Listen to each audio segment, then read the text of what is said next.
So good evening. Let me bring this down. My name is Cheyenne Caldwell. I am here with Common Cause North Carolina. First, I want to thank everyone for coming out tonight. I really appreciate it. I also want to thank my planning team. Now, I'm not going to have you guys say anything, but if you could just kind of stand up and wave when I call your name, your organization. So, of course, let me start with Ratrina from Common Cause North Carolina. Yeah. Courtney from Red, White, and Blue. Oh, that's me? Yeah. Oh, hi. I guess I'll be from my brand. And the volunteers, of course, thank you. Lisa from Down Home, North Carolina.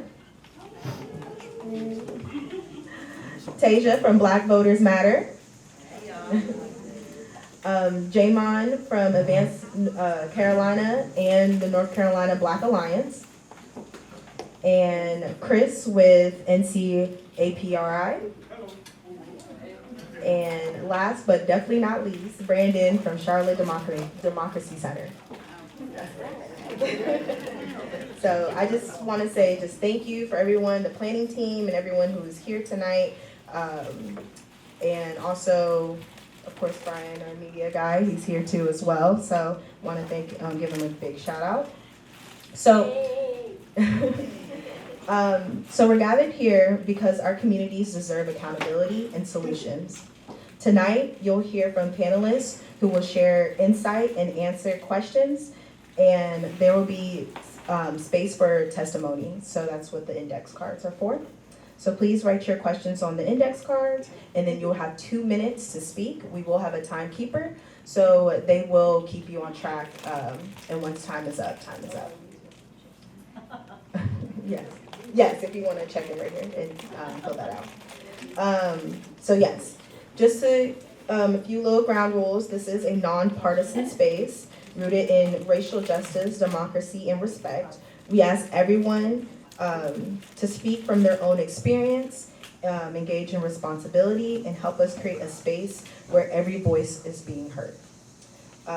Unfortunately, Senator Tillich chose not to be here with us this evening, but we'll share, shocker, but we will share these videos, so it is being recorded. This whole town hall is being recorded. Your testimonies will be recorded, and we will send it to him and his team directly, so they can hear what you guys have to say.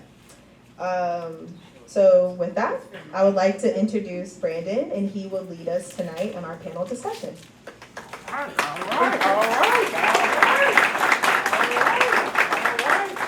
First of all, I want to tell you I appreciate y'all coming out on this Thursday evening. By Cheyenne. No, you fine. Cheyenne did a wonderful job doing the introduction. But again, it's going to be a great event. I'm just going to go over a few rules really fast. First of all, we're going to give each of our panelists approximately around about 2 minutes to introduce themselves, tell them who they are, which organization they're from as well. So we'll get started with that. After that, I'll start with some questions.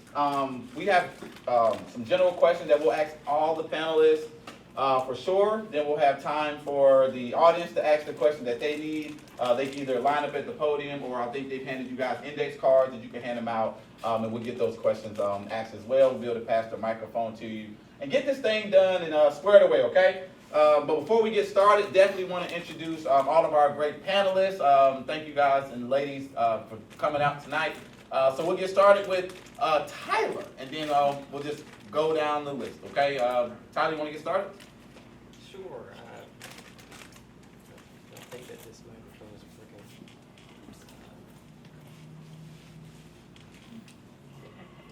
Oh, yeah, hold it. Can you hear me now? Okay.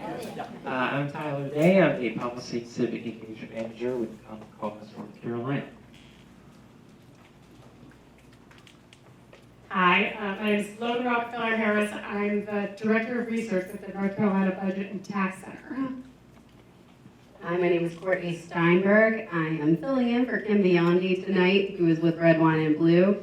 I personally sit on the board of CCA, which is Community Civil Activists. I also sit on the board of PFLAG. I work statewide with Every Child in C, and I've done some work with Red, Wine, and Blue. So I'm here to focus on education tonight Kim asked me to fill in because I've been advocating for public schools for about 10 years across 2 different states, and I'll be running for school board in 2026.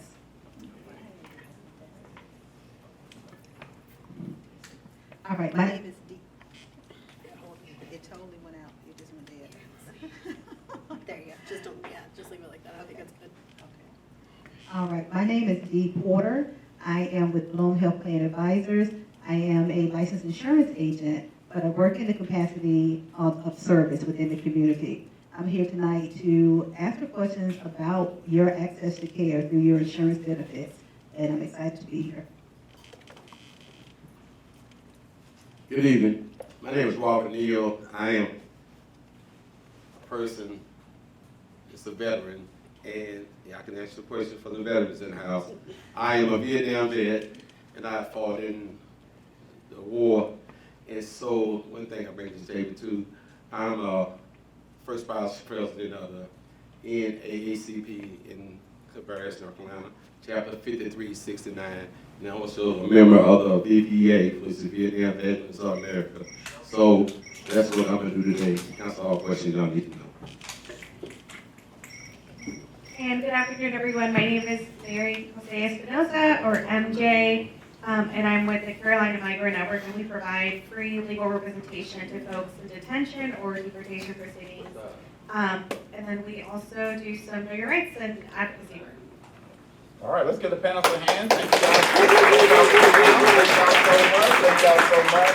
All right, so we're gonna jump right into it. Because it looks like we have a great audience out there. I've seen a lot of index cards handed out, so it's gonna be a lot of questions. So definitely want to get to the panelists, general questions, and then definitely give the audience the chance to come up and give their testimonies as well. So look, we'll let people start with, you can raise your hand. I want people to just jump in. I want you to, don't want to make it too formal and just go down the line. If it's a topic that you feel more comfortable speaking in first, just feel free to just raise your hand and we'll get it going, okay? But the first question is, again, it's for everybody. If you want to have me repeat the question, I definitely will. But within the area of expertise, how are North Carolinians being directly affected by the policy, laws, and decisions of the current administration, particularly in relation to the nonpartisan, the big beautiful bill?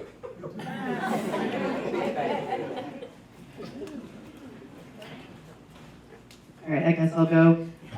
So from an education standpoint, you've probably heard that the plan is to dismantle the Department of Education. We don't know what that means. So that's the biggest issue for us. Where does that funding go? Who then becomes in charge of the things that the Department of Education does? Here in North Carolina, we are 48th or 49th, depending on which metric you choose, in funding, which is not exactly great when we talk about funding. And so in Cabarrus County, even though only about 10% of our funding comes from federal funding, that will still impact us greatly. We also have requirements federally that are not fully funded, but we still have to do them. That's with EC students, IEP fulfillments, and getting kids back and forth to school that are part of the homeless population. So that is not fully funded from federal funds. It can really impact us greatly. I'll jump in. So as far as immigration stands, is the mic cutting off or? Oh yeah, we can hear you. Okay. Yeah, let's do it. So the terrible bill would allot or allocate over $170 billion, right, to increase immigration enforcement. That means not only the border, but right, overseeing hiring with all kinds of benefits and added bonuses when we don't pay our teachers. We're also seeing more money allocated to states for states to be able to beef up their own immigration customs enforcement programs, right? And so when we are seeing this increasing, what I would call militarization across the country, right? We have to wonder, what are we beefing up for? Who are we protecting against, right? And just taking note of what is happening even without this funding, right? In North Carolina alone, we have fielded over 250 calls just from the beginning of the year of people that have either been detained by ICE or have spotted ICE in their neighborhoods. We've also trained over 200 individuals to become verifiers, but we know that that is not enough, right? There's more people than we can actually help. Our attorneys are at capacity, but bills like this are going to make it so that more people are in need of services that, quite frankly, organizations like all of ours, I'm sure, are getting defunded to do. And so that is just, in terms of immigration, what we are really concerned about is this $170 billion that's meant to be distributed over the next 5 years. Thank you for that information. So from an insurance standpoint, the big bill. The big bill. Not too beautiful, is all. So the big deal. Some of you all may or may not know that North Carolina, we went Medicaid expansion. And so if, things do continue in the way that they're going, then that definitely will have a direct impact on us being able to remain a Medicaid expanded state. So as we know, that will not continue. We will not have those funds to continue in that direction. And unfortunately, what I've been saying lately is that I just don't think that just us, period, as a nation realize how much of a subsidized nation we are. Medicaid covers so many things, indirectly and directly, when it comes to our health care, our access to coverage. And that's everything from literally our direct health care, even to the individuals who work in healthcare services. So that's your doctors, that's your hospitals, that is, your other service providers, mental health workers. A lot of the pay is subsidized through Medicaid. That also triggers into education. My first love and passion was a special educator teacher through advocacy for my own son who suffers with mental health. I got into insurance, advocated for my child, and I've now been in this industry for 10 years. It's education, it's human services, it's a lot. And so I'm very passionate about, what we do in helping individuals have access to care. And the loss of funds as a result of the big beautiful bill will be a direct impact in more ways than most people realize when it comes to your direct health insurance and services related to your overall care.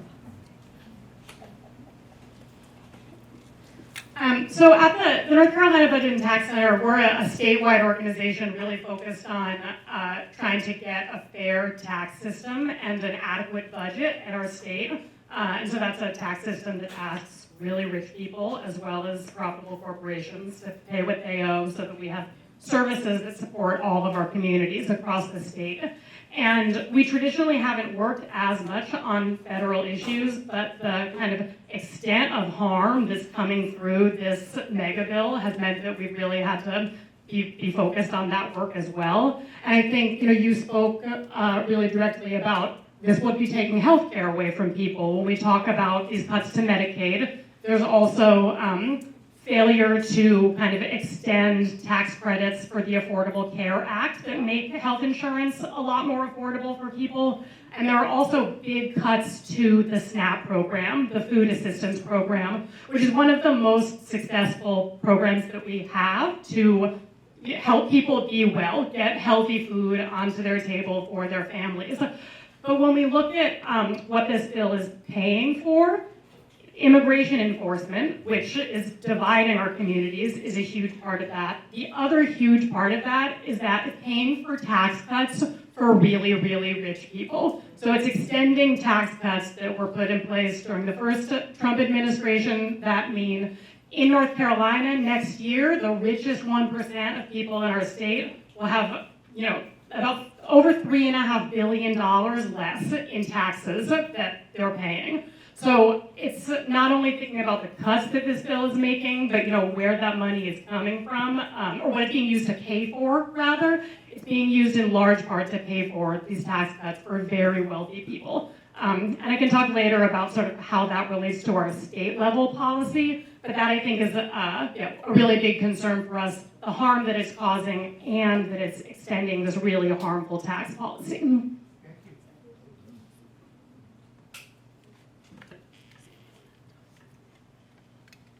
Well, the beautiful bill is affecting the veterans in all kind of different directions. First of all, a FGE union has been dismantled at all places in to give health care, and their benefits is being shot out the door.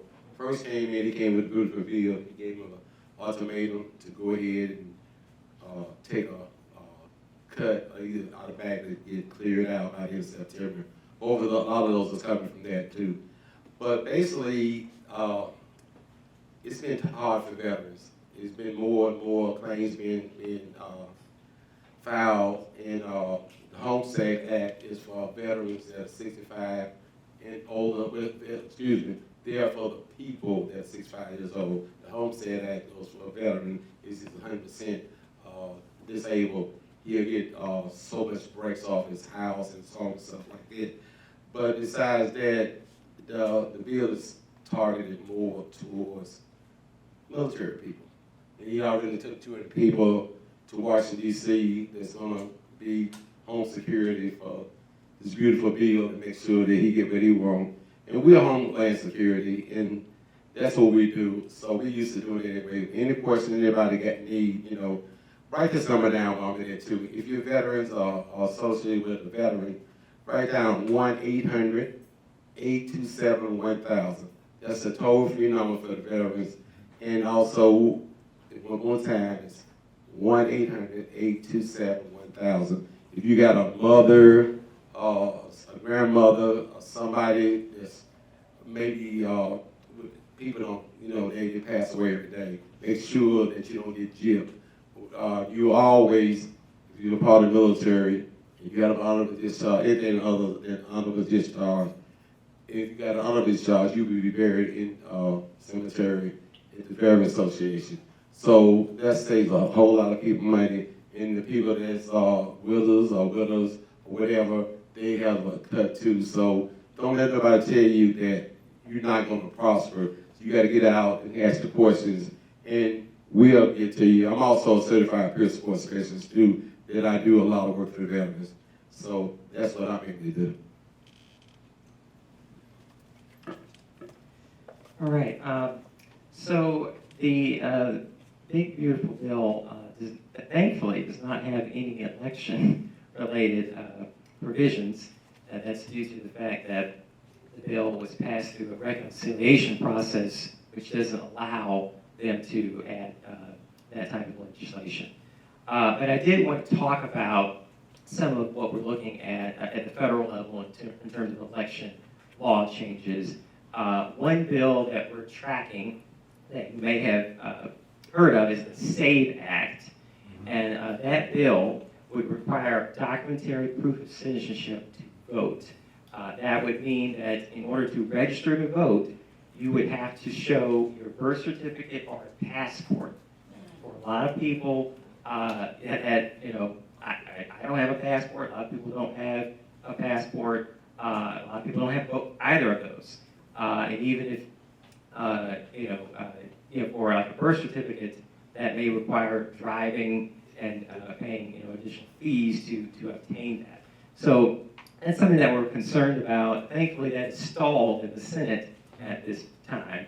But there is the possibility that states could pass their own SAVE Act, and we have seen in some states, Arizona already has this, and Wyoming recently passed a law.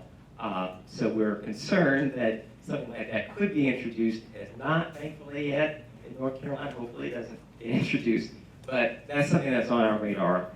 I also just note the president has signed an executive order on elections, and within that executive order, he mandated that voters show proof of citizenship when they register to vote using the federal voter registration form.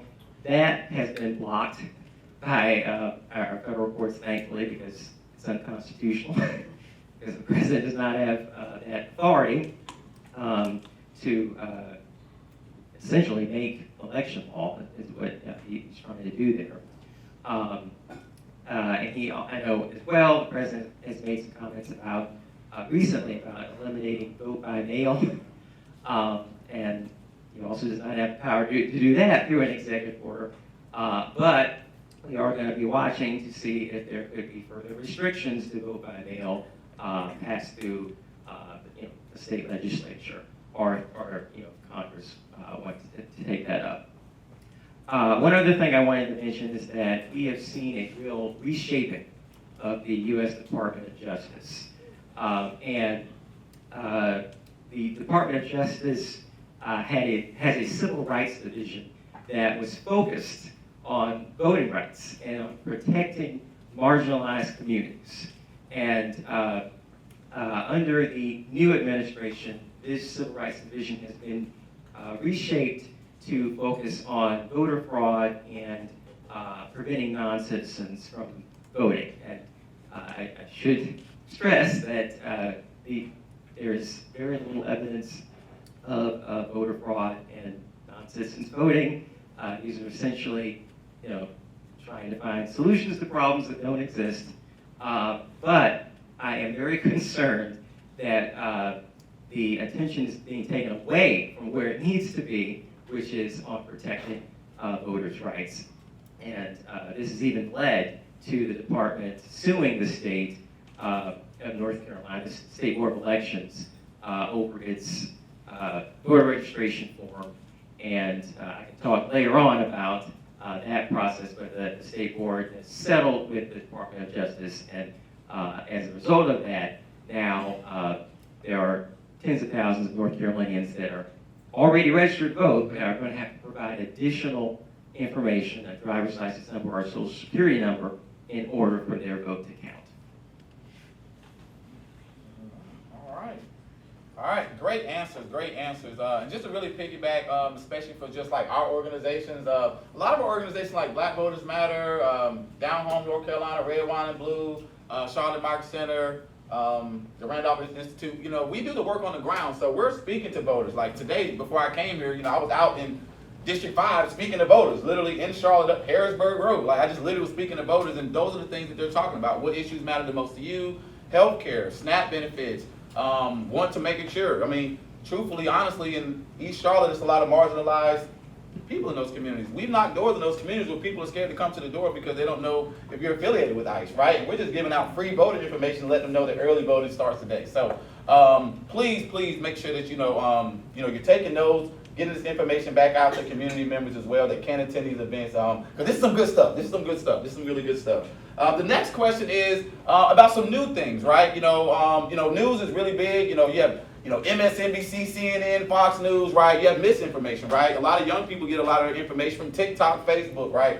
But right now, one of the biggest things that people are wanting to know are what are the new currently emerging of the state and local. What key issues are currently emerging at the state and local levels that we should be paying attention to, and how can we advocate for these issues, and how can we advocate against these issues?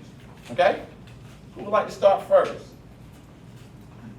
Can I ask you a question? Yes, you can. What is the SL Federal Randolph message to the community? You say, Chris. Yeah.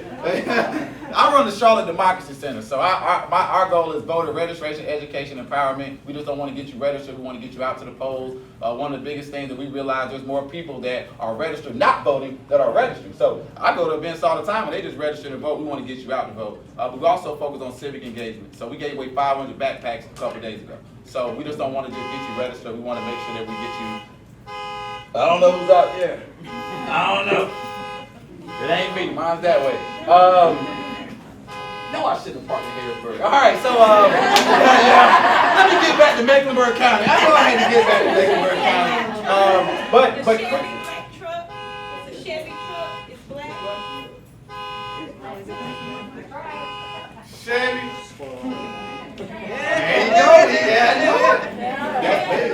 no, he drives a Chevy. All right, and but Chris is the director of that organization.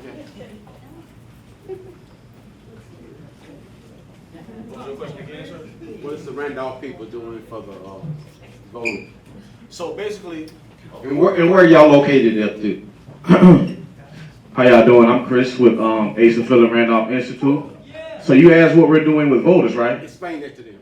Okay, so I'm with Asa Philip Randolph Institute. We are in Charlotte, Raleigh, Durham, Fayetteville, Jacksonville, and more areas that I can't remember right now. But what we do with voters is we work with voters to educate them on the, upcoming elections through the election years.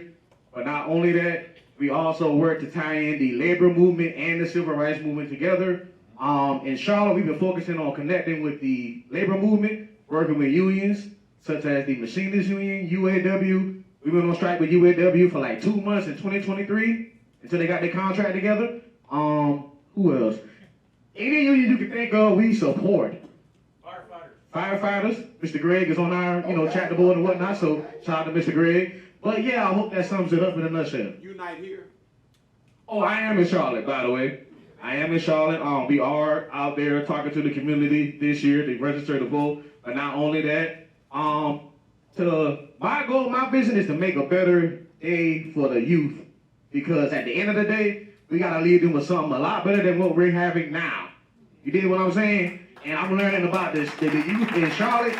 I'm from out of state, and I get passionate when I talk about this, but I'm from out of state and learning about Charlotte and their kids and how they're being just recruited by I'm gonna be real, gangs and whatnot, and having to do unnecessary things to live. It's them or their family. You know what I'm saying? So, I wanna, while we're doing this, I know we wanna get people out to vote and all that other stuff, but on the real, we gotta build a better tomorrow for the kids, cause they're all that we have for a better tomorrow anyway, and that starts right now. So, yeah.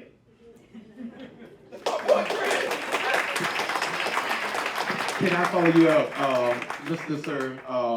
I got introduced to the Philip organization back in 2001. I got a guy, every day I tell him, read the book on A. Philip Randolph, Barnyard Ruskin, and found out about the labor movement. So thank you for reinforcing that. Now they know about it. At your age, I'm kind of older, but they don't understand that that's the root. Thank you for doing what you're doing. Thank you.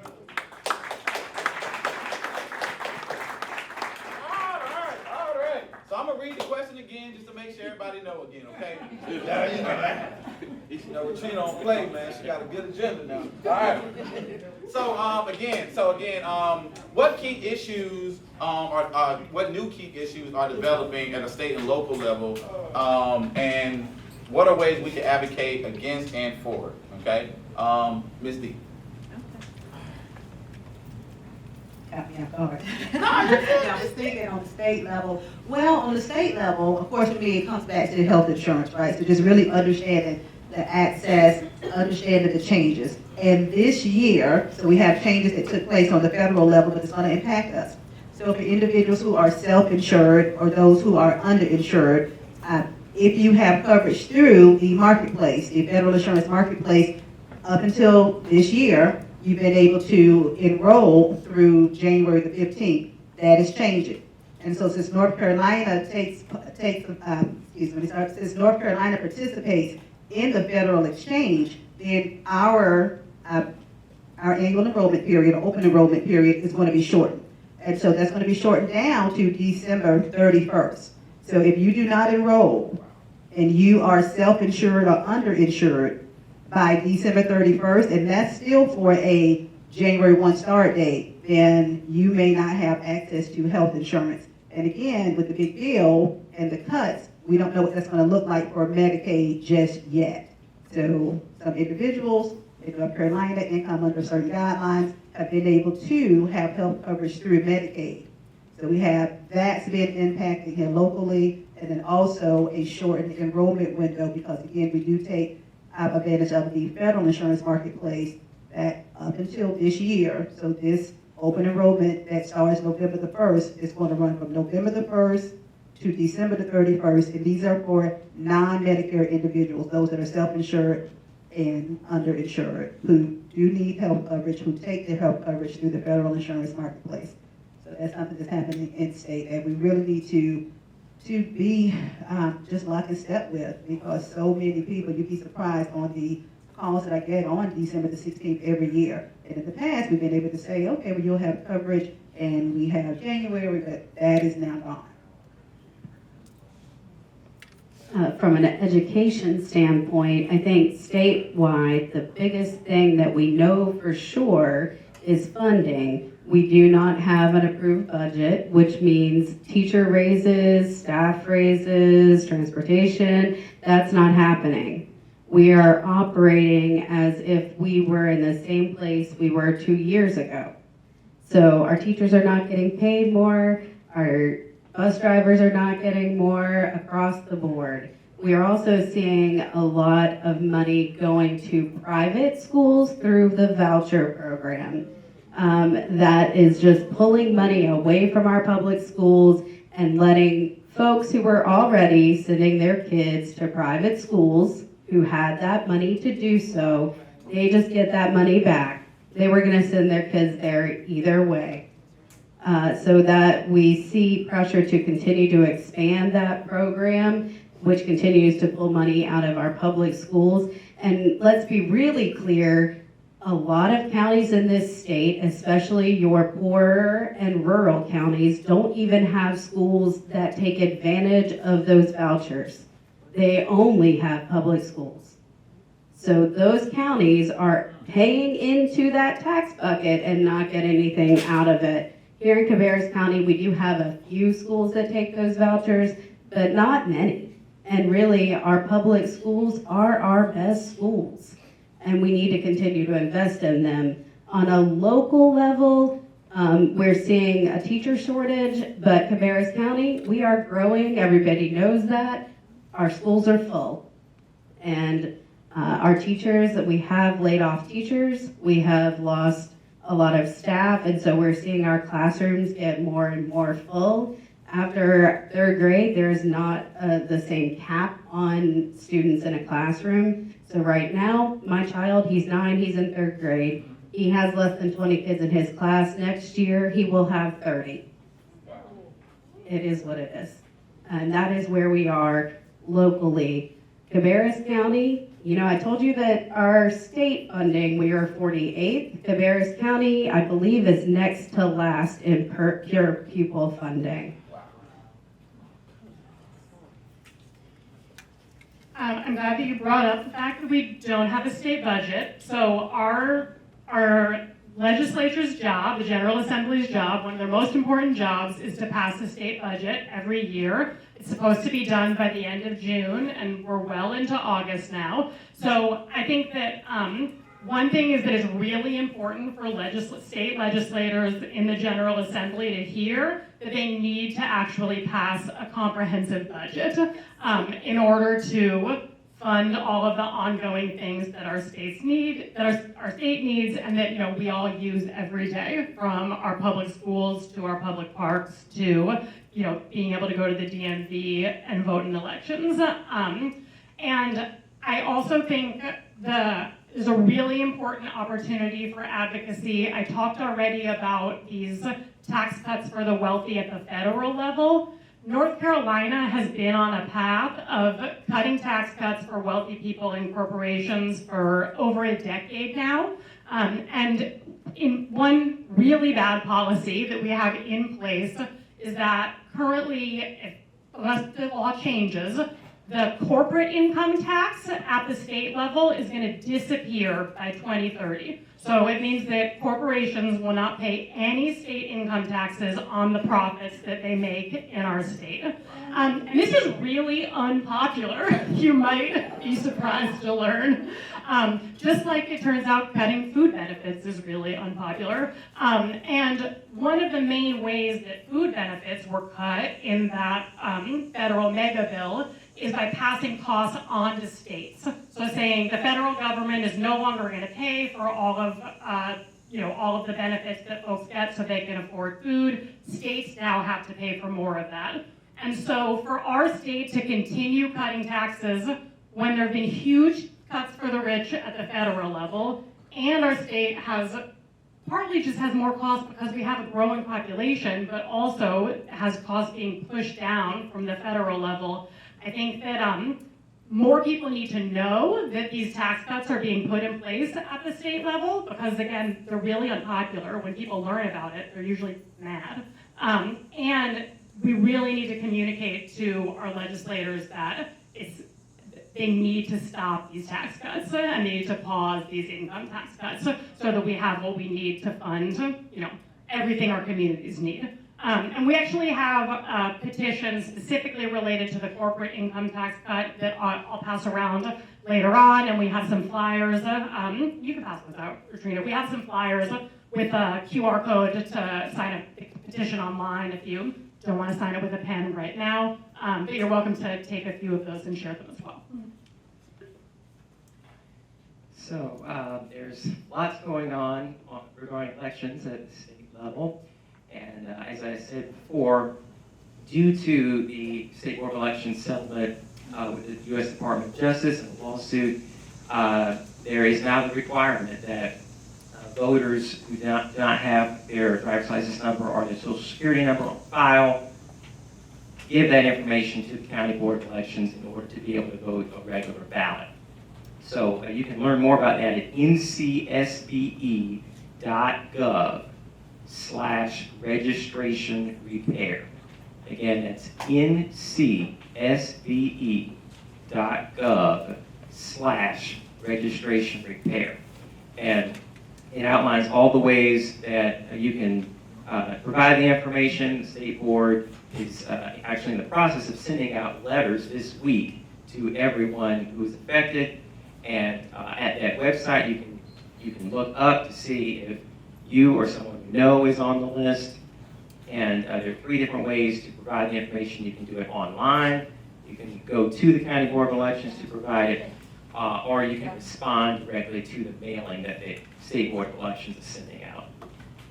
Another thing that is happening is that we've seen a big change with our State Board of Elections and our county boards of elections. So because of a bill that passed last year, Senate Bill 382, which dealt with hurricane relief, but also incorporated a lot of other stuff, including many election law changes. It changed so that the state auditor had the power to appoint members of the State Board of Elections and to appoint the chairs of all the county boards of elections. So what this did is it shifted power at all the county boards of elections and the State Board of Elections from Democratic majorities, 3-2 Democratic majorities, to 3-2 Republican majorities on all of these boards. So that's a big change, and it could have big implications for local elections and how they are run. So one of the big things that county boards of elections do is vote on early voting plans.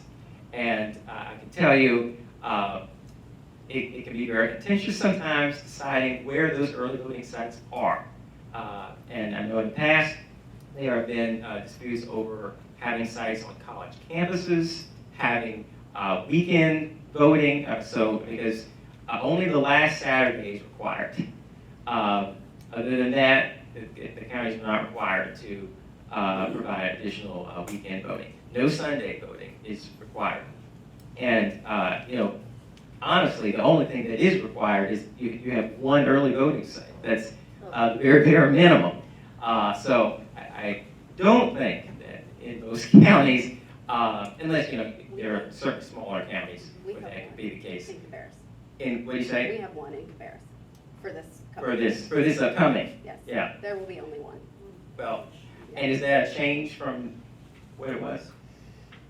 Not necessarily for municipals, but if they continue for 2026, it will be a change. I do expect they will try to keep it at 1.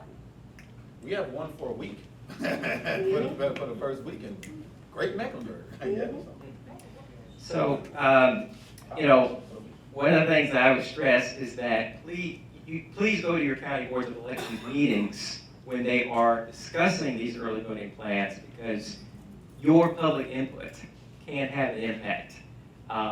If nobody shows up to the meetings, then it's really going to be the county board of elections doing what it wants. But we really want people going to those meetings and showing that the public wants these sites, the public will use these sites, and that it is money well served to have these sites and have them open on the weekends. One last thing I did want to mention is that there is a new elections omnibus bill, and we call it omnibus because that means it's like a big bill, it has a lot of stuff in it. It's House Bill 958, and that bill makes a lot of changes. So it bans ranked choice voting statewide. And again, I should stress, this is just a bill right now. It's not passed, just a bill. But it bans ranked choice voting. It would require all voters who register to provide their full Social Security number when they register to vote. Yes, I can imagine that may cause concerns for voters when they're filling out a form with a third-party drive. They may not want to provide their full Social Security number. It also restricts photo IDs for overseas and military voters. So right now, all voters have to provide photo ID to vote or fill out a voter ID exception form. Where this bill would eliminate the ability for overseas and military voters to use a voter ID exception form. It also would require the votes of those who vote before Election Day to be thrown out if the person passed away before 6:30 a.m. on Election Day. There was some ambiguity with that previously, but so say a voter votes during early voting, they pass away 5 a.m. on Election Day, that vote would be required to be thrown out. It allows the state board elections to hire private counsel and makes all communications or documents associated with that non-accessible to the public. There are a few good things in the bill. It does extend the provisional ballot and absentee ballot counting deadlines. So right now, because of Senate Bill 382, voters only have until the Friday after Election Day to make cures to their provisional or absentee ballots. This would extend that provisional ballot and absentee ballot deadline until Tuesday, the Tuesday after Election Day, which is not what it was. It used to be the Thursday after Election Day, but that is an improvement over the Friday after Election Day. So that's a big benefit.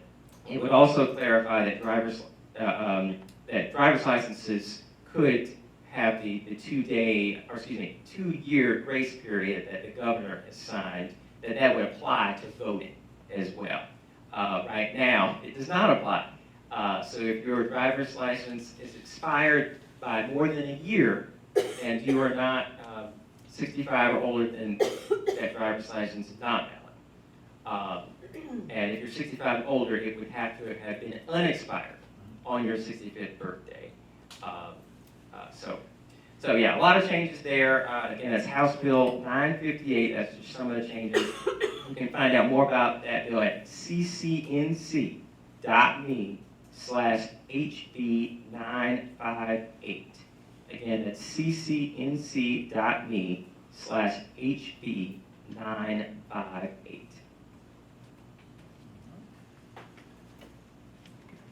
I don't know about y'all, but I had to take a deep breath after hearing all of this. So we have been monitoring closely two anti-immigrant bills that were introduced into our legislative session instead of passing a state budget, of course. And those are HB 318 and SB 153. These bills would essentially increase the amount of time that individuals can be held in jails for ICE to come and get them. It would also send out, both of them are really terrible, but they would also kind of send out a reminder to ICE agents 2 hours before someone's supposed to be released, kind of as a, hey, you still haven't picked this person up. They would also increase or expand the list of offenses that trigger kind of that automatic notification And then there's just a ton of really, really bad stuff, right? So both of these bills are really bad. They were vetoed by the governor, but then the veto for at least HB 318 was overridden about 2 weeks ago. And so HB 318, unfortunately, will be going into law at the beginning of October. And the SB 153 is kind of stalled right now. But what I really want to say is that if you look at it, we see all of these elements, right, of that big, terrible bill trickling down into state legislature. We're seeing terrible tax stuff that's been happening. I don't know, I live in Kannapolis and bought my little home like 3 years ago. I don't know why my taxes and my homeowner's insurance, I do know why, but has doubled, right? And so it's just, I have family and friends that are being impacted by healthcare, right? Obviously all the voter stuff. So these are issues that impact us all at some level, and we are seeing them trickle down. So I think I just really want to emphasize what I believe Tyler said, right? Is going out, talking to your representatives, talking to these legislators, and letting them know that we are not okay with everything that's happening. I do think that unfortunately we'll have to keep an eye out over the next few years and next few months. I've honestly been so overwhelmed, I can't even think about what the next few years will look like.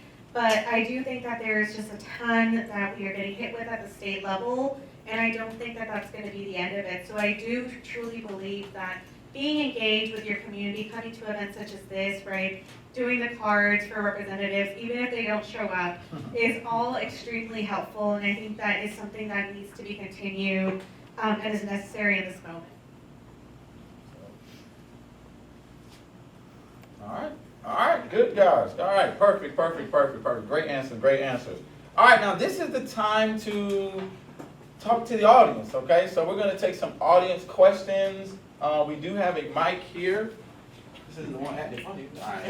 I don't know. What's no funniness now? All right. Thank you, Rotrina. I've never done this before in my life. I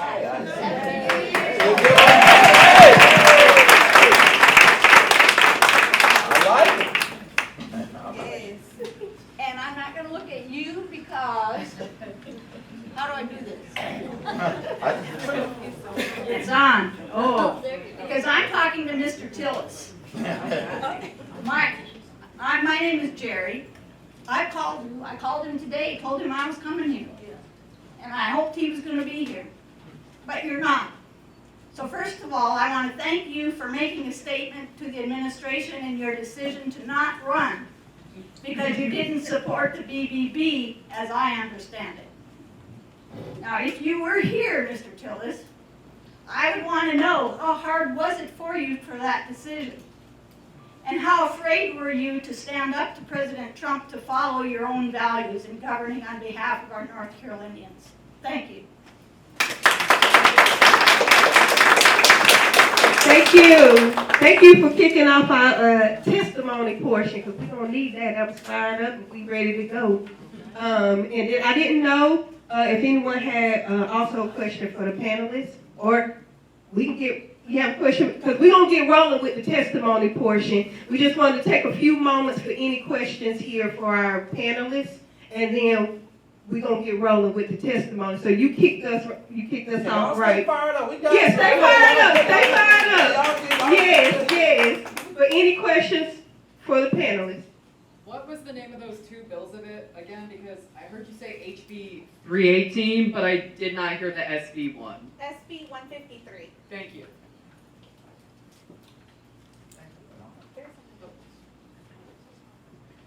So this one specifically kind of talks to education and to insurance, because it was just voted on this week that the state health plan premiums are going to rise for anybody who's sitting on the state health plan.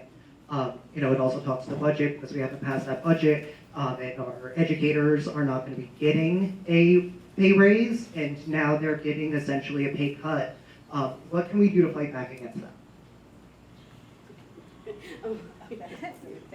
Yeah, right, go ahead. You can start it off. Well, so on the insurance side, we are going to see some changes. We do not know all the changes yet, but unfortunately, again, changes are not just in the general public sector, it's going to also be in some of the private sector. So this is for, like your state employees and for private employers as well.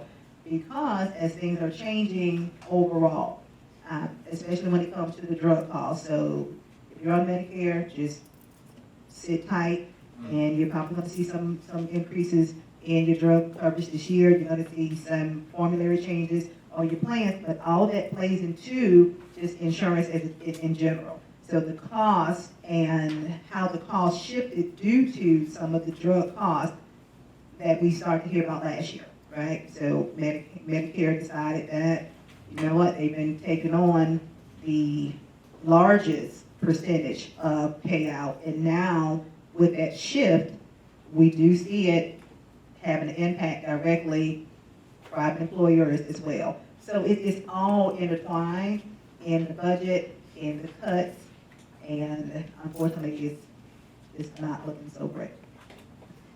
I think also, You did ask how to fight back with your voice, because people are just not talking, right? We are dealing with it, but we're not talking. And I mean, really, that's it. Like right now, there is a huge, we have on the Medicare side, we're literally asking for stories. Like we need stories of individuals who are seeing impact, because it does still have an indirect relationship to if you're non-Medicare, but it's generating there. And these insurance companies are having to count their bottom line. They're saying, okay, where's the cost going to come from? Like, who's going to make up the difference? They want their profit. So if they want their profit, it's on us to pay our share. Is that fair to us? Maybe not so. So that's what's happening. So you have to say the impact and what it means for your household. We need more stories. no, you're fine. So on top of that, I would say it's very important to do things like this, but also then follow up with your legislatures and go to the meetings if you can make them. Go to the school board meetings, go to the county commissioner meetings, go to your council meetings, because if they see you're there and engaged, then they know somebody's watching. That's important. We now have a school board that knows people are watching. Not to say that they can fix insurance, they can't. That's out of their purview. But we also have a county commissioner that knows we are watching those commissioners, because we have folks that show up. It's important to show up. It's important to talk to your legislatures too.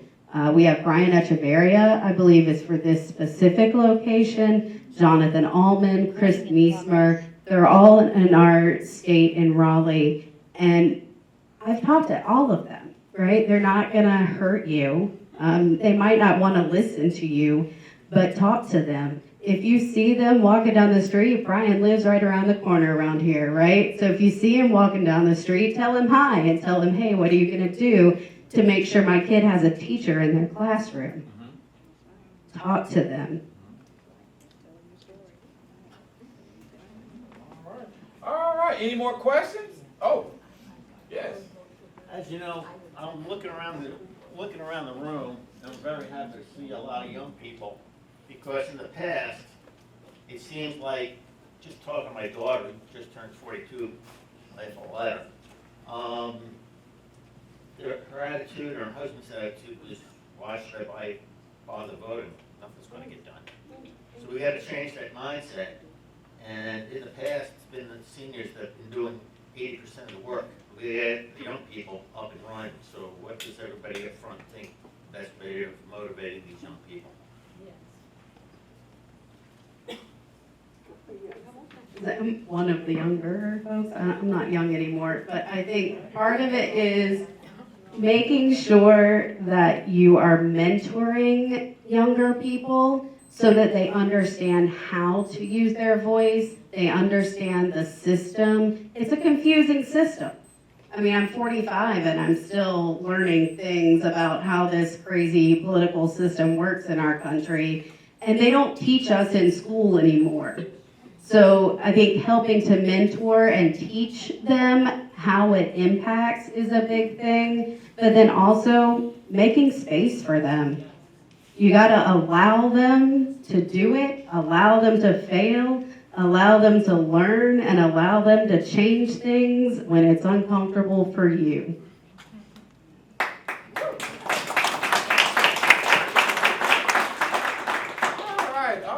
All right. Mr. Neal. We only got one, sorry. I just wanted to talk to the senior citizens right fast. If you're a senior citizen, all you with y'all don't look like senior citizens. But we was talking about property, and it never did get past the state, so I was trying to go to the federal. That you know that if you are 65 years old, older, and you are 65 first of the year, that you go to the county seat down there, and you put in for the Homestead Act. That will save you money. Understand? Go check into it tomorrow. If you ain't getting it, they ain't gonna call you and tell you you're eligible for it. So please go. And if you are a veteran and you got a rating of 100%, you could go to the same place downtown in Concord, the Canal City, and tell them you'll take your certification with you, and you get a reduction in your taxes too. It's very important if you do that. I mean, I would like to save, some money on my taxes. Taxes goes up, but it keeps you at a good level that you can be afforded to stay there and have some kind of benefits. Do we have a military men in here, women, or we have anybody that was married to a military person? Okay, are you getting? Married to. You're married to, okay, the military person, okay? Are y'all getting any kind of compensation? Well, he just got approved for 100% service connection, but he's not getting any money. Well, he will start getting it soon. If he don't, get in contact with me, okay? My number is 704-701-3244. And I ain't hard to find, really. Not hard to find. Because everybody asks the same question over and over, but let you know that you are with her, and you have problems too with Medicaid, not Medicaid, with VA, put it like that. Because a lot of times we work hand in hand, because a lot of times people try to be slick, and they try to steal from Paul and pay Peter. But usually they come sooner or later. But if you are, please contact me, and I will help you. Even meet your doorsteps. Sir, what department was that for the tax break on property? Go to when you come in to the right, up there, go down there and ask them. I'm trying to think of his, the city seat down there. It ain't hard to find. It's on the first floor to your right. I wanted to tell you the right answer. And tell them you're 65 years old and you want to help Jose that. Is there a maximum income for that? It's a max. Yeah. But I think that a lot of people don't reach that max. I mean, it's like 35,000 a year on, it's a lot of people. It don't hurt to go. It don't hurt. I mean, it helps. Now, I'm a veteran, and also I'm at the 100% age too, and I save a whole lot of money. My tax is not over $1,000 a year. Yeah. Yes, ma'am.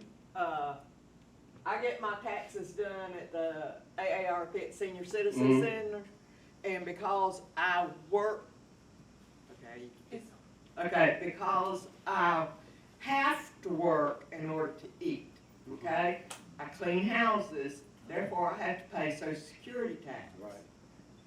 So they do my taxes. They came to me last year and asked me about my property tax. And I said, well, I have a mortgage. I didn't think I could qualify. I said, I also have a second house that my mother left me. My brother lives there rent-free. And I just didn't think I would qualify. For the first house you do, wait. Yes, for the house I live in, I do. They got all the paperwork together. They They did everything. Yes, ma'am. So when I got my taxes, see what my property tax was going to be, I looked at it and go, oh, wow. It was a dramatic difference. I know it is. Now I gotta deal with the mortgage company, but eventually it'll work out. But If you on escrow, and I hope you are. Yeah. Okay, they'll automatically suck it up anyway. Yeah. Because that year from there, they're gonna suck it up. So you're gonna be able to see some savings. my house will be paid for in 2 years. Yes, ma'am. I understand. Anybody got any veterans question while I got the mic? I'm gonna give it up to somebody else, If not, it's come from barrier to living. Don't, it's benefits out there. And a lot of times when you go to the funeral parlor or somebody passed away, but like that, and you go in there, they trying to get all the money they can. But they don't tell you can be buried tax-free, body-free, everything at the VA hospital in Salisbury. Any way you choose to go. So the veteran portion, I'll leave the numbers up again. My number is 704-701-3244. It's a toll-free number. I gave it out from the beginning.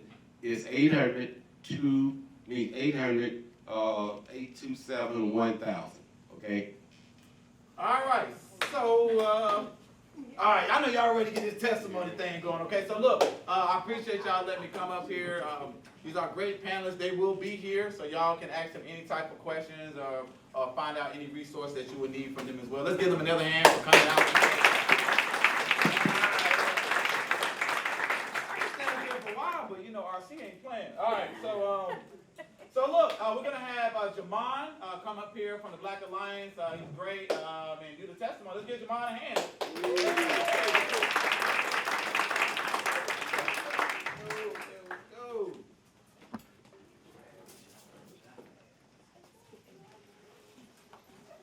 I'm just moving this over for y'all because we have Brian here, our great communications director at Common Cause, who's going to get all the testimony. Make sure Tillis get it. Regardless, though, as Mary already mentioned, this is very important, and we really appreciate it, and everything that we can do to bring attention to what's going on, what people are doing, what they need to be focusing on, what we need to be paying attention to, knowing that we watching them, knowing that we're going to be right up on them if they're not doing what they're supposed to be doing, and it'll be time for them to roll on out, and we need to get some new folks around that's going to do what's going to be right for us, for democracy, for equity, for what's going on right now at the state level. We already talked about that. What's going on at the federal level? We know that things that happen on the federal level trickle down on the state level. So we ready, y'all.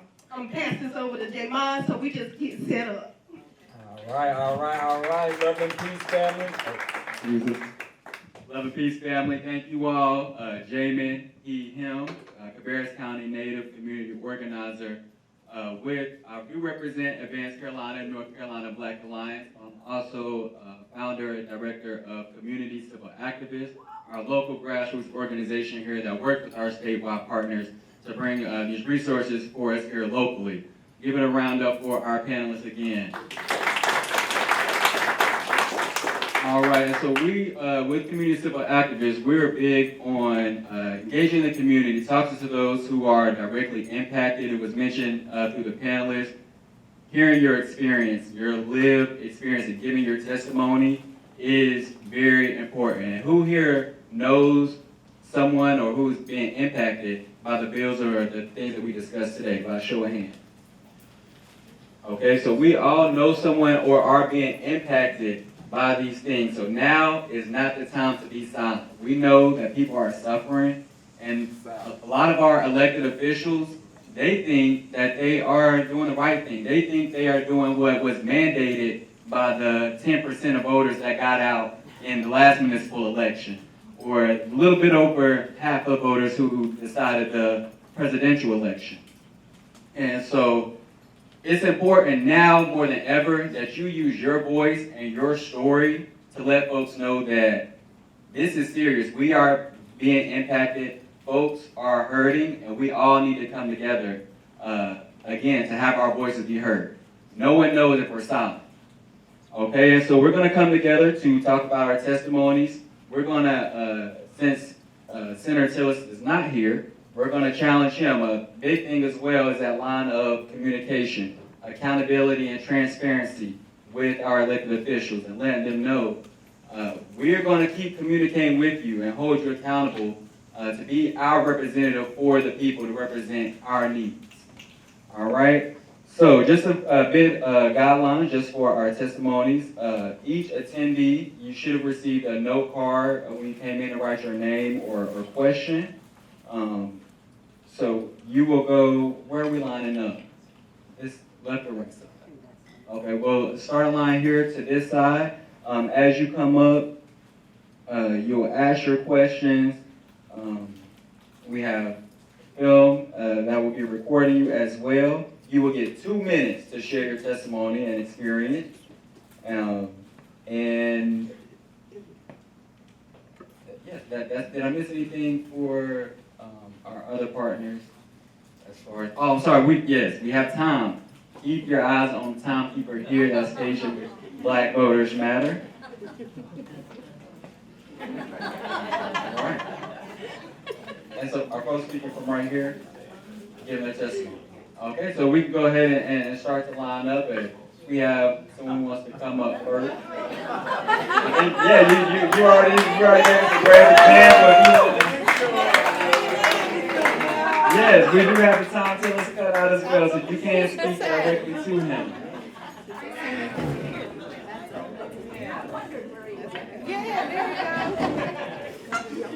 I'm gonna go a little bit, because he's gonna be on here. Yeah. He might have a white beard, but he's sure isn't Santa Claus.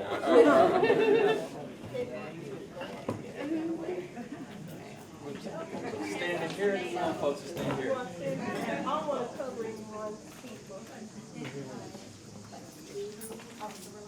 Mr. Phillips, I'm very upset about the dismantling of USAID and other programs. Here he goes, he's trying to get away.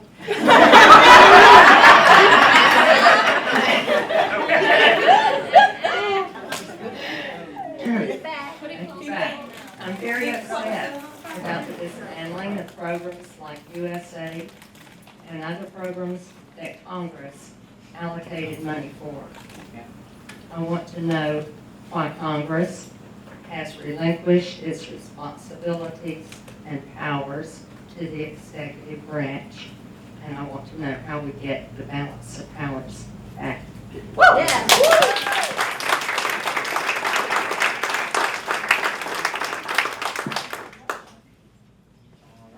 don't expect an answer.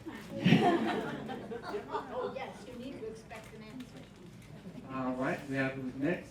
And if folks would like to, once you finish, if there's someone eager, go ahead and raise your hand so they can pass your mic. Hello, Senator Tillis. Thank you for not coming. I would like to know what your thoughts are on the gerrymandering war between Texas and California right now for power.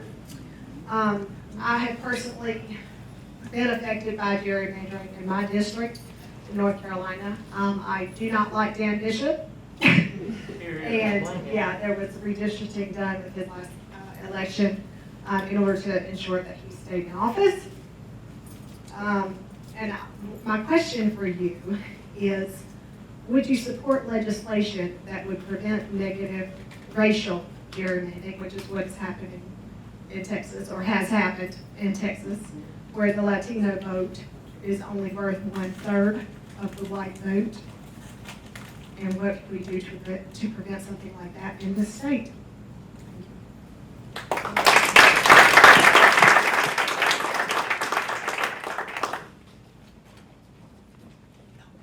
We need to make sure we got a good shot. Anyone else?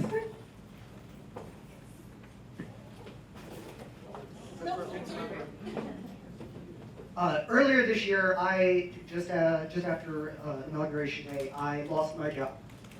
And I was told by my boss when I was let go, I worked for an international company, that in no certain terms, that they were planning to wind down their operations in the United States because of fear of the tariffs.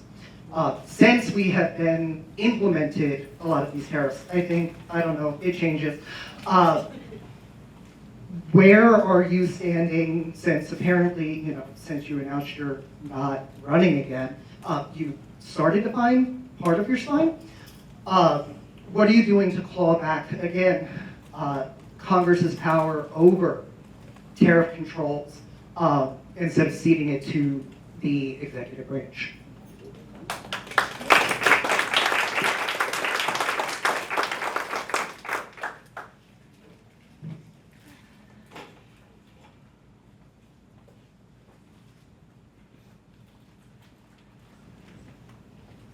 Mr. Tillis, as a lot of the people in this room know me, and I'm usually told I have a big mouth, and I'm going to use it. I've got 2 grandsons. One is in the STEM program, the other one has Downs and autism. My youngest grandson got killed, figuratively speaking, not for real, by COVID. He lost 2 years of therapy. With what you're proposing, or what's been proposed, the education system, he's going to lose his therapist that comes 5 days a week, 4 hours. He has gone from not being able to speak to tell me literally where to go, which I'm kind of proud that it's gotten that far, but I got to kind of calm him down a little bit. So we got to change our education system back to the way that it was, where everybody, race, creed, color, sex, whatever it is, so they can be educated properly, because if not, we won't have a future in the United States. It'll go south. Thank you.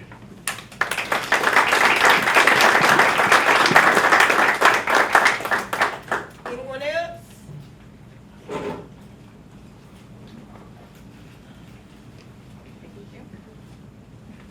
Testing. Okay, great. Senator Tillis, I am a native Charlottean and an alumna of the University of North Carolina. North Carolina raised me, and it informed my passions and my career. As a researcher, especially a criminal justice researcher, my job prospects are dim in this state. The projects that I want to work on that I'm passionate about are dead. The future of my career, of my field, is in question. As a queer woman, I am afraid for my marriage and my family, that I will not be safe in this state that I love and that I call home. My family is here, but I don't know if my future is here. I wish it were. Senator Tillis, I love North Carolina, but her love for me and for so many like me is conditional. Do you care about your constituents? Do you love your fellow North Carolinians, and do you see us as humans too? Thank you.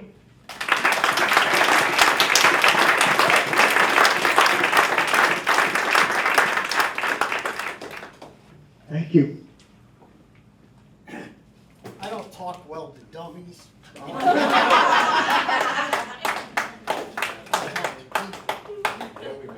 I talk to people, and I know I'm in a room of good people. My wife was dreading that I would get up because she didn't know what I'd say. I'm not going to say anything that will offend anybody. I'm concerned.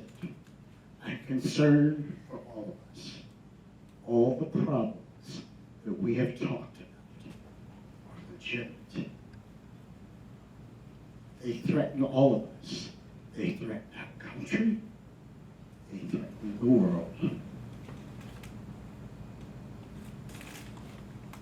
We talk as if we were dealing with normal situations, but we're not. The administration here wants to take over our country and the world.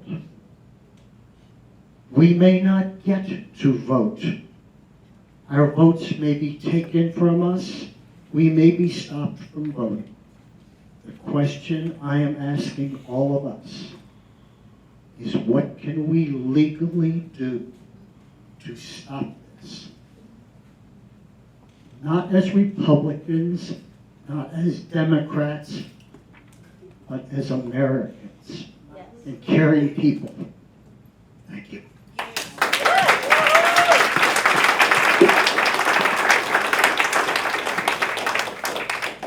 Thank you. Yes.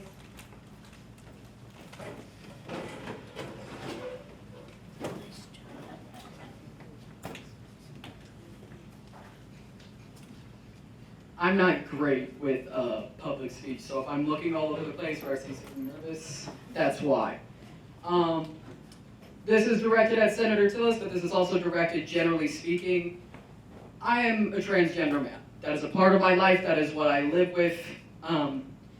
It's what many of my friends live with too. I have known people who have died. I have known people who have killed themselves. I have known people who have needed therapy, needed support, needed treatment, could not receive it, and not just because of personal situations, but because of the systems we have in place. I have known ICE to be on campuses and colleges that I planned on going to. I have known ICE to show up to courts. One of my friends is a lawyer. She has had her clients detained outside of court. If anyone thinks that this is constitutional, then that is beyond me. I face many things. Many people I love or don't love face many things. And I believe in a better day where I can still be seen as a person, not even as a man, but as a person, because people have dehumanized my existence so much that I matter so little to them, they would be glad if I was dead. So I do imagine there is a better future. In fact, I know there will be one. But whether you're in that future or not is up to you. Whether you decide to be in that future by the decisions you make is up to you. And how constitutional your actions are is up to you.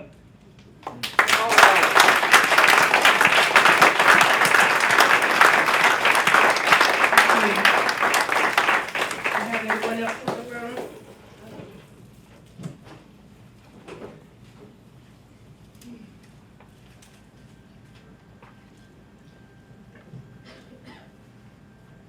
One thing that bothers me is this question of fear. I don't understand. I don't understand why our people in the administrations and our legislators, our senators, what is the fear? I'm so proud of us who get out to these rallies because I see us trying to make a difference. And we're going forward. We want our faces shown. We want our voices heard. And I love that. And I think we have to continue to do it. But we cannot be afraid.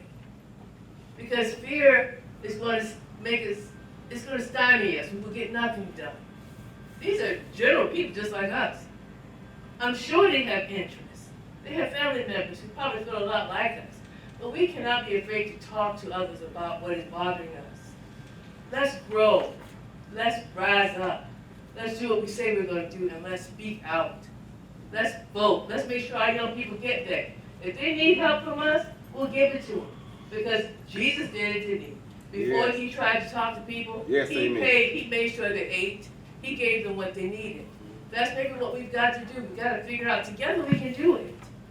I don't believe we're going to have this administration for much longer. There are too many of us who want it gone.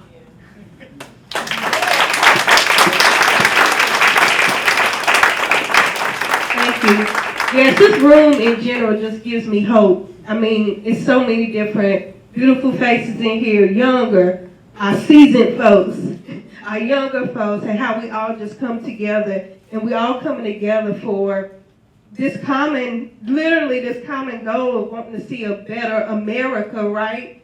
And so I just want to, I'm not even supposed to be saying anything, but that just kind of got to me. So just everyone tonight, what you're saying, and just realizing how much we actually have in common from all different backgrounds, all different ages. And so I just want to say thank y'all, and if anyone else want to go. So I have a couple of questions. I'm going to tie them into my personal testimony. So I work in two spaces.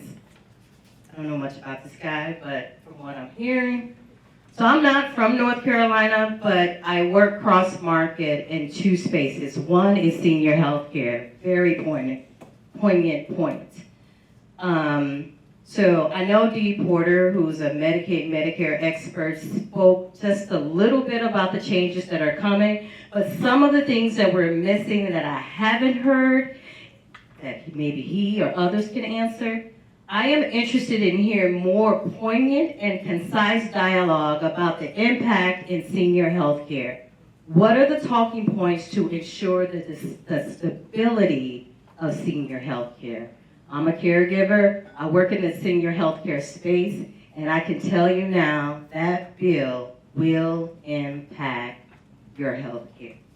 The second point that I'm gonna make here is I'm also interested in hearing conversations about pedestrian safety and traffic violence prevention, more specifically on hit and run driving. It is on a rise across the nation.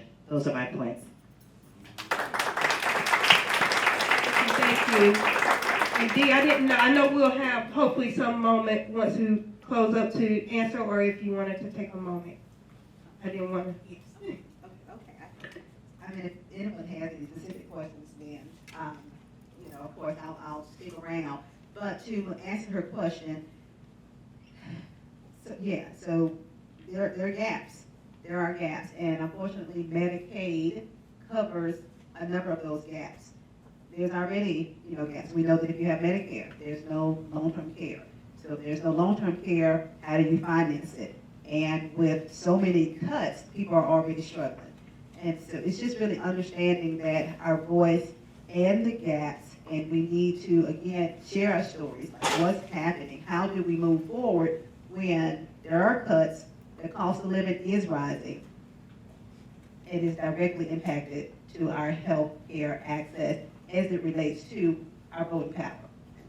Thank you so much. And what we'll also do, make sure you sign up here. You'll definitely get all our panelists here information as well if you have any questions outside of this space. And also pretty much, everything that we cover here, and also we'll be able to provide you with additional resources if you have any additional questions. So I do want to point that out. You will get a follow-up email with everyone that has signed up or everyone that has signed up in here or either RSVP. Do we have any other testimonies? I'd like to just say one little thing. Mr. Tillis, you have the best health care, free for the rest of your life. And so many of us in this room are wondering if I have one hospitalization, it can completely wipe me out. Why is it that the people in Washington get all the benefits? They get raises, they are millionaires, and we can't have universal health care.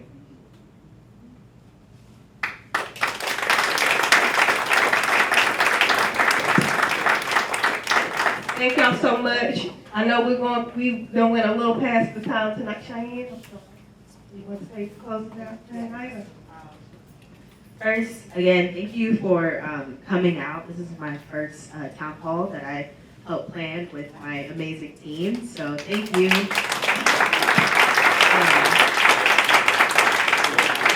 Yes, this really means a lot. Thank you to the panelists who came to, but seeing this and seeing the community come together and talk about their, like Regina said, their different backgrounds and different things that they went through was really powerful, and that was part of the reason I wanted to do this town hall. So again, thank you so much, and I hope you guys have a great night. Just one last thing, just one last shameless plug, because we still have a lot of unanswered questions and folks still wondering, about benefits, what's up next for us. And so there is a community resource I want to share with you all. My Friend Ben is an online tool that folks can use. You type in your personal information, it will actually connect you to local benefits and things that you could take advantage of for healthcare, housing, all different needs. So if you go to Facebook, Community Civil Activists, just reposted a post that you can go on there and check. So you got a friend in me, check out the My Friend Ben app for public benefits. And if you don't mind, if we could just close in a chant, because the people united can never be divided. But Black Voters Matter, we say we fight back. And we know, when I say when healthcare is under attack, what do? You say stand up, fight back. And we'll stand up and leave out of here to fight back, okay? All right. So when healthcare is under attack, what do? Stand up, fight back. When education is under attack, what do? Stand up, fight back. When migrants are under attack, what do? Stand up, fight back. When our people are under attack, what do? Stand up, fight back. Love and peace. Thank y'all.